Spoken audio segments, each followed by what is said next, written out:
This Air Force pilot flew 2 missions on D-Day. It was so bright in the cockpit at 15,000 feet that I could have read a newspaper, just from the flashes of the guns. 50 years later, Bob Hulderman is looking back. This is actual footage from Hulderman's cockpit as he strafed targets below. And you have a gun sight, an optical sight that has a ring and a big cross, and you try to apply that image onto the image on the ground that you're firing at. The very plane that Bob Hulderman flew on D-Day is on the cover of this book. And if you look even closer, you can see the 20-year-old pilot ready to go. That's a P51B model, probably one of the best fighters that the Air Force had. I named her this airplane the Iowa Butte. At the time I was engaged to a young lady from Iowa. But Hulderman's plane and his back-home relationship both became wartime casualties. He says the Allied attack initiated on D-Day wore down the German troops. The guys that were in their front line ran out of bullets, ran out of food, and ran out of the will to fight. Hulderman says that even amid the high drama of D-Day, after the missions were flown, life went on. We all went to the officers' club and had a lot to drink because it was quite a day. A day remembered most by those who lived it. On Longboat Key, I'm Nancy White, News 40. We shot up all the trains, we shot up all the troop convoys, we shot up all of the munition convoys. Everything that was moving was under attack. And finally, the guys that were in their front line ran out of bullets, ran out of food, and ran out of the will to fight. So that at St. Law, when they had the breakthrough, those guys were not running because they were afraid. They didn't have anything left to fight with. And consequently, I think the Air Force played a serious part in affecting that. And what you all had done, when did this finally happen, when they ran out of the food and the will to fight? Oh, within 2 weeks after the invasion. 2 weeks after. And tell me again, now that we're on tape, Mr. Hulderman, tell me again about that day, that morning. Did you know this big assault was coming? No. No, they woke us at about 2 o'clock. We went to our briefing room, which was just a little Nissen hut, and they told us that the invasion was underway. They had painted 3 rings around the both wings and the fuselage of the airplanes, and all Allied vehicles were marked that way, which would designate the fact that they were, you know, on the right side. And we had no knowledge. Within an hour and a half of the time they got us up, we were on our way to our assigned duty. And when did you realize how big of a scale effort this was? When the guns on the battleships and the cruisers and whatever was down there started firing. Of course, we were aware that the invasion was underway, but we couldn't see anything because there was a cloud cover below us and a cloud cover above us, but it was broken to the extent that you could see, like in one place there was a break in the clouds and I could see a half a dozen large Navy ships firing into the coast. And describe for me again how you said how bright it was. What was that like? Were you in your plane? Or? It was so bright in the cockpit at 15,000 feet that I could have read a newspaper, just from the flashes of the guns. Wow. And the video that we have from your plane, Brad said it even has the title, you know, your name and all of that. What exactly is that showing what you were doing? What that is it's a gun camera. The quality of the film is pretty poor, especially by today's standards, but when you press the trigger on the guns, the camera runs.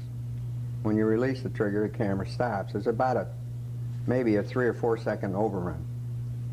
But all that does is indicate to whoever then looks at the film what happened at the time that you fired your guns. So what are we seeing when we're looking at that? Can you tell where you were flying over, or what time? Was that your first run or second? Or When? That video, that strafing video, where was that over? And I was over France, and this was in that area that our group was assigned to try to paralyze their supplies and their transportation.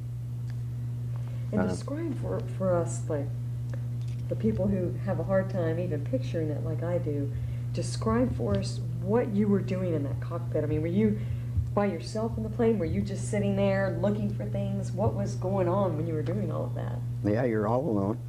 It's a single engine, single seat airplane. And you have a gun sight, an optical sight that has a ring and a big cross. And you try to apply that image onto the image on the ground that you're firing at. There's a few things that you have to take into consideration to interpolate the drift and the speed that you're flying, and where your guns converge, which is about 300 yards in front of the airplane. They all come together. And as a 20-year-old young man, can you believe the amount of responsibility you had? Were you intimidated at all? No, and I didn't really feel at that time that I had all that responsibility. I seriously doubt that I could go do it today. Why? But well, the fervor of war, I think not only were the Germans guilty of propaganda, our country, I'm sure, initiated a lot to make us a little more aggressive in our thinking and maybe our deeds. But you get, I don't know. There's a lot of things that come with fighting. Nobody wants to fight. Everybody's scared to death, but you don't want anybody to know that. So you go ahead and do it as though it was nothing. But really, at 4 o'clock in the morning, there's a lot of conjecture. Well, what about your second? You said you flew 2 missions that day? Yes. What was the second one like? The second one was an actual tactical. Then we went to our assigned area, which was about 60 miles square. And we just started trying to paralyze their transportation network. And I don't know, if you show any of these combat films, you'll see that most of it that day, and I believe that the caption shows that it was June 6th, 1944, all our efforts were at their transportation system.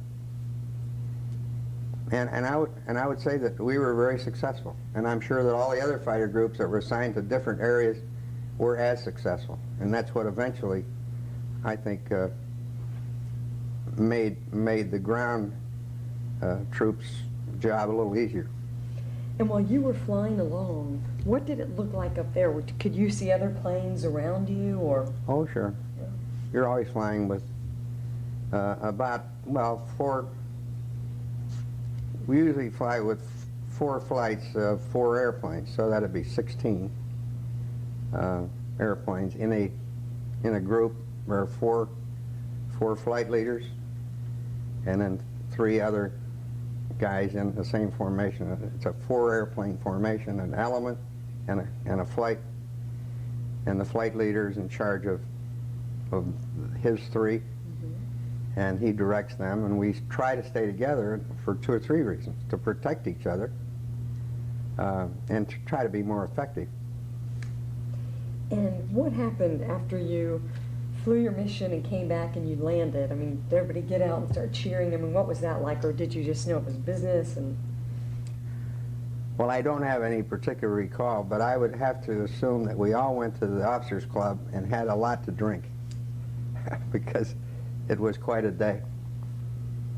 Understatement. Yeah. And now that you look back, you know, and see the importance of that day.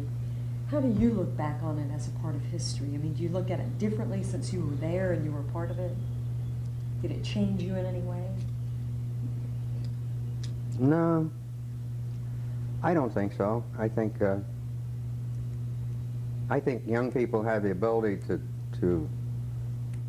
do the job, and when the job is finished, have the ability to forget it. As soon as I couldn't wait till I got discharged so that I could go back to college, and had no interest in staying in the Air Force. A lot of my friends did, but the military just wasn't my bag. I felt that there were other things that I preferred to do. Mm-hmm. When did it dawn on you that that really was going to be such a big deal in history, that we would actually be looking back 50 years later and saying, wow, this day, these people who fought there, when did it sink in?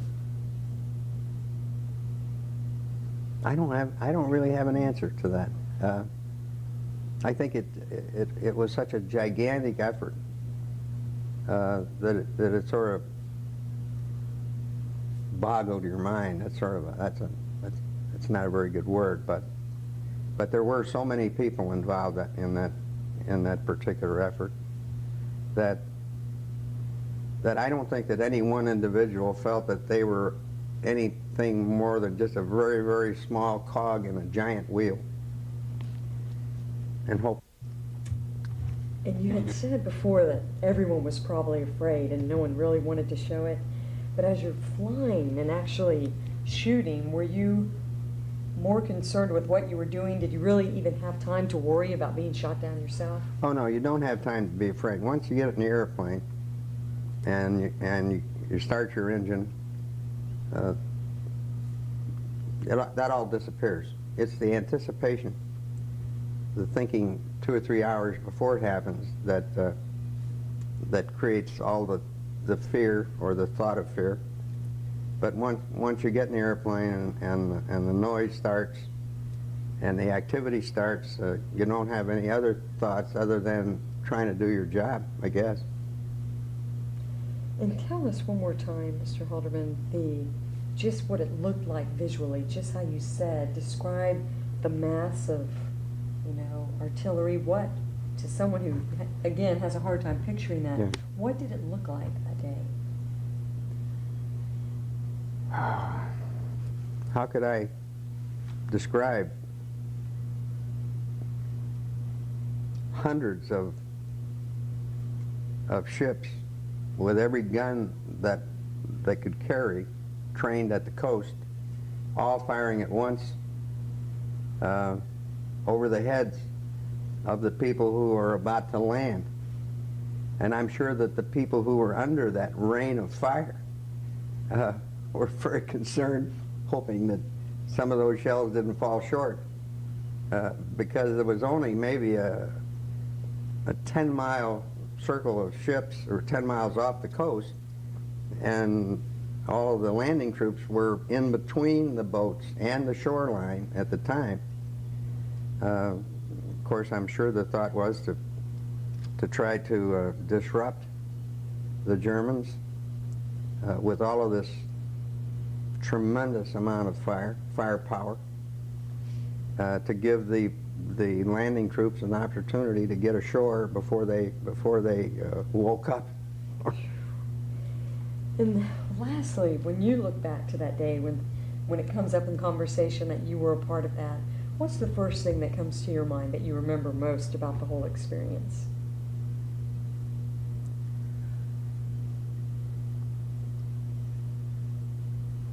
I don't know, Nancy. I just think that the size and the amount of people that were involved, the amount of planning that had been done for months, and the weather, which was so critical. And even though it was bad weather, it turned out to be good weather for us and bad weather for them. And then the weather cleared. But by that time the troops were ashore, most of them. They were still coming. But they had had an opportunity to solidify their positions. on the ground, and gave them an opportunity to get the tanks ashore and things like that. I'm not much of a military man, and I didn't actually see this, but I'm just assuming that this is what was happening. And did it seem that day that everything was going our way, was going your way? Yeah, it did. I think we were very fortunate, because the wrong kind of weather could have absolutely destroyed the whole fleet. It could have destroyed all the planning, and it could have destroyed the element of surprise, which was the Germans still, I believe, felt that the major effort was going to be north of where it really was. Our intelligence had been spreading rumors, I guess, throughout Germany that we were going to attack north of Normandy, and so they had moved a lot of troops north, which gave us an opportunity to have a little easier entry. But I don't think it was easy. Maybe to a degree.